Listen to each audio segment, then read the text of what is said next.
Hello everyone and welcome back to the channel. On this video I'm going to be giving my reactions to Backlash last night, the different matches and what I thought of them. So let's get right into it. Alright, the first match was the Fatal 4-Way for the United States Championship. It was Damian Priest, LA Knight, Jacob Fatu, and Drew McIntyre. This was a banger of a match. This match was fucking amazing. It was kind of predictable in a way because McIntyre and Priest took each other out, and then it was just left to LA Knight and Fatu. But it was a hell of a match. Had a lot of really good spots. Everybody got their stuff in. Really enjoyed it. Jacob won, which we all kind of knew was going to happen because it's really early in his run. And the really cool thing is they introduced a new member of the quote-unquote new bloodline and furthered along that tension between Solo and Fatu. So that moved the storyline along really, really well. Match was great. Loved the match. Full of action. Great. Just great all around. I mean, everybody got their stuff in, and I got nothing bad to say about this match. It was so good. The next match on the card was Dirty Dominic Mysterio versus Penta for the Intercontinental Championship. This was a surprisingly good match, too. Dom has really come along in the ring. He's getting a lot better. And it's interesting to see how they used to boo him out of the building, and now all of a sudden people are cheering for him.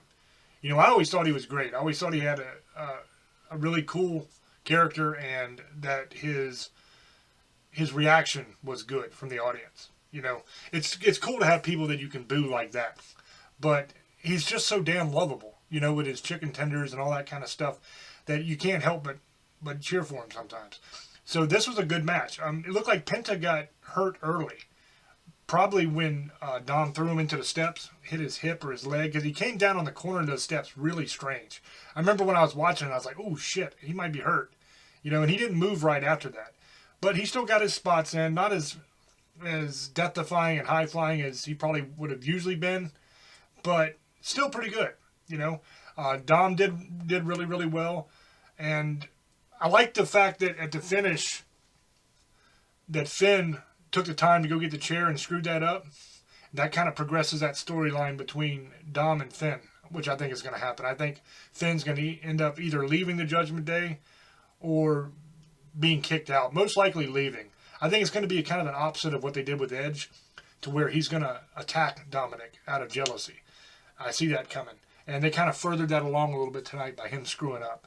You know, in a way, I'm glad, and in a way, I'm sad about that. I really like Finn Balor. I like him in the Judgment Day. You know, it sucks that they have to make him look like a dumbass, because Finn is an amazing wrestler, and I'd really like to see him do a lot more than he's doing, you know, as far as championships and stuff like that. But maybe that'll come. Maybe he'll take Dom's championship away. You know, we'll see.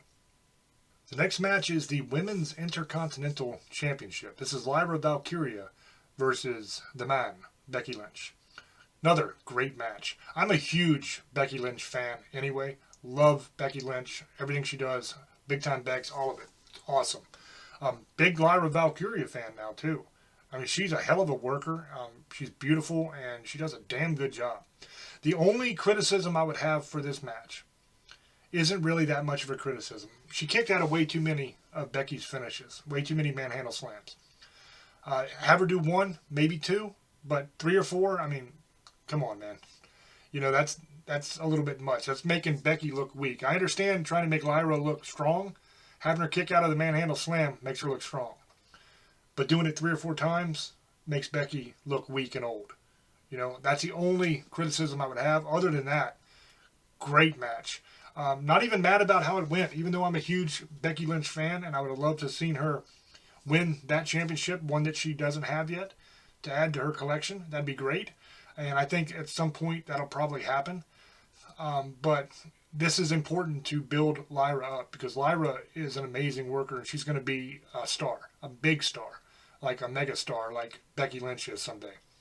And I don't have any issues with the finish. You know, the one thing I would say is kicking out of 3 or 4 manhandle slams, too much. Just too much. You know, it stretches it past the point of where you're building her up and you're starting to make Becky look weak, you know. And then to end it the way you did with a simple little roll up like that, and she kind of gets her oh, I got you. You know what I mean? But it doesn't actually put her away. That kind of sucks too. You know, I'd have liked to have seen a more definitive finish.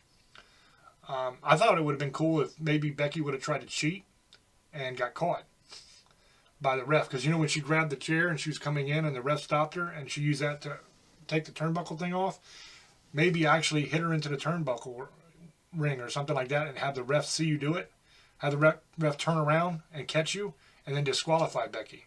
That would have been a kind of a cool ending to it. But anyway, like I said, great match. And I got really no complaints other than the too many kickouts and a manhandle slam. And that brings us to my least favorite match of the night. This one, unfortunately, just a disgrace. I don't understand what the hell they're doing with Gunther. You spent all that time building him up as this unstoppable, unbeatable thing. You know? And then I can understand if he loses to top talent and it's a close match. You know, but the way he lost to Jay at WrestleMania was just terrible. Have him tap out right away to his own sleeper. A hold that isn't even a submission hold. It puts you to sleep. It doesn't make you tap out. Makes no sense. You made him look weak as hell. And then the very next match you bring him back, you have him beat up Michael Cole and then fight Pat McAfee? What the fuck are you guys doing? What are you doing? You are destroying Gunther. You are taking away all of his credibility. You can say, yeah. Well, hey, Gunther won. Well, of course he won. He's fighting Pat McAfee. I could kick Pat McAfee's ass. Of course Gunther's going to kick his ass.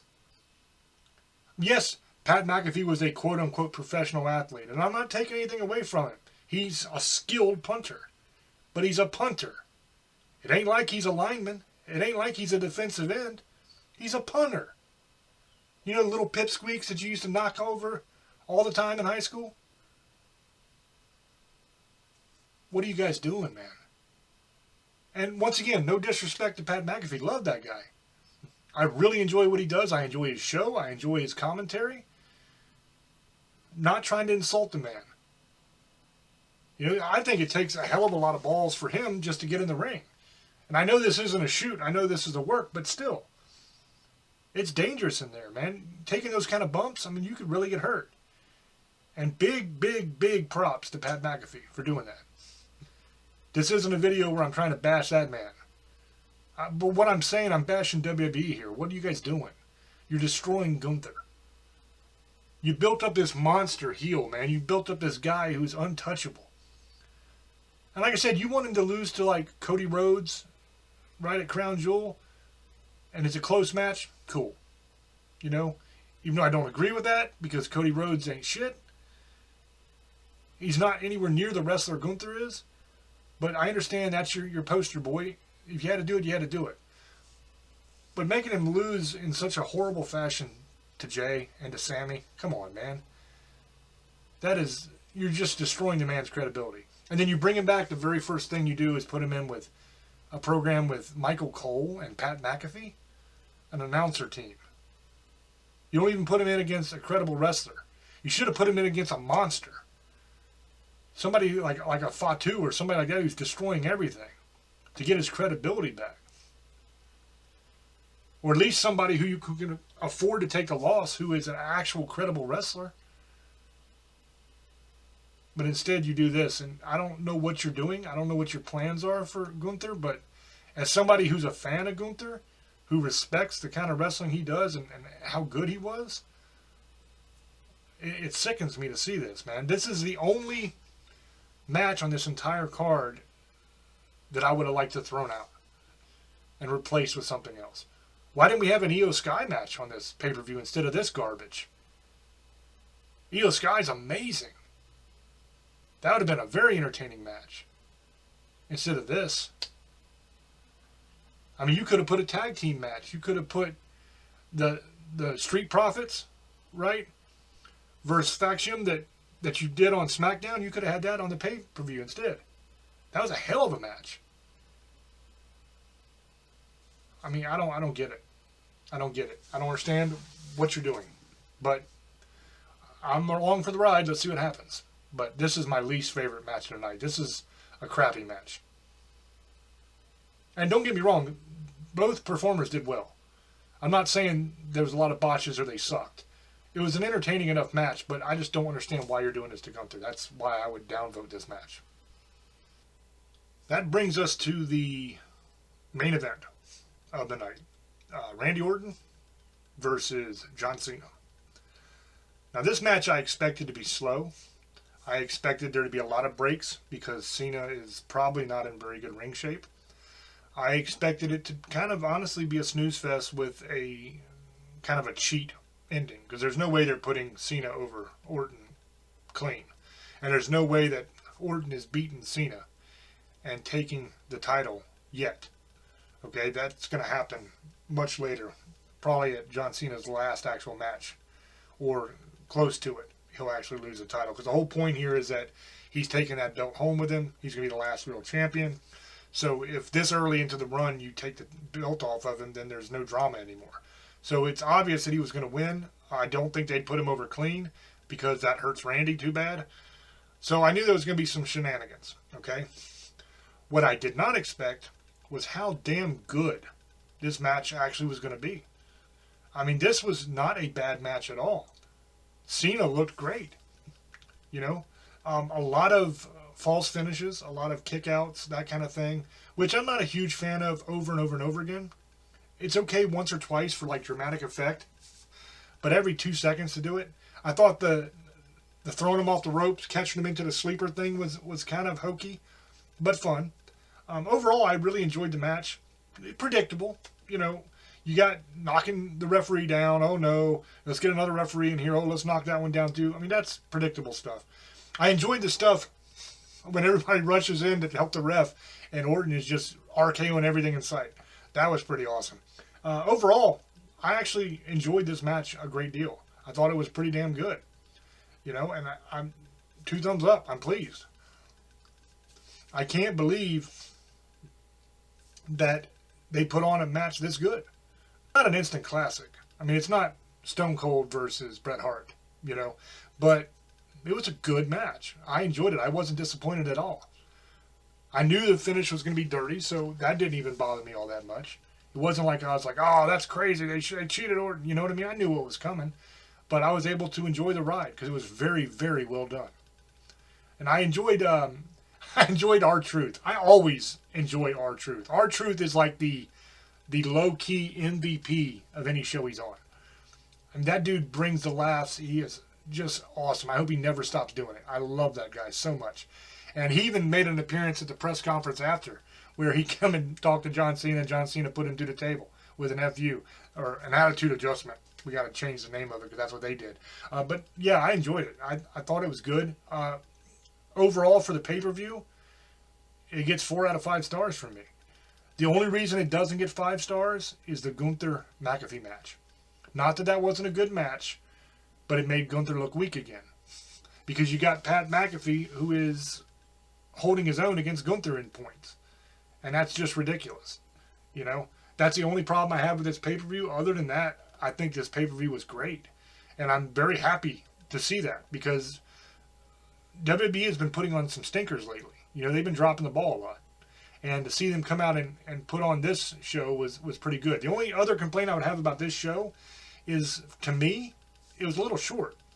Now, I understand it, 3-hour runtime, I get it, that it was the same time as a lot of them are. But not enough matches. I mean, a 5-match card is not enough. And then you got all that filler, you know, damn commercial breaks and bullshit everywhere, you know. It seems to me you can cut some of that out and just put on another match. You know, a 6-card match feels better than a 5-card match, in my opinion. Some of you may not agree. I don't have to get up and go to work in the morning. So maybe that's why I would rather stay up later watching an extra match. But overall, really enjoyed the pay-per-view. Thought it was solid. Even the match that I didn't care for, which was Gunther and McAfee, that was a good match. I just don't like what they're doing to Gunther. I don't think it's smart. Because I think you're destroying a big, big name by doing that. And I have an issue with that. But other than that, great pay-per-view. Let me know down in the comment section what you guys think. As always, up to you to make up your own mind, and I'll catch you in the next one. Till I speak to you again, love many, trust few, and do harm to none. God loves you, and so do we. Bye-bye.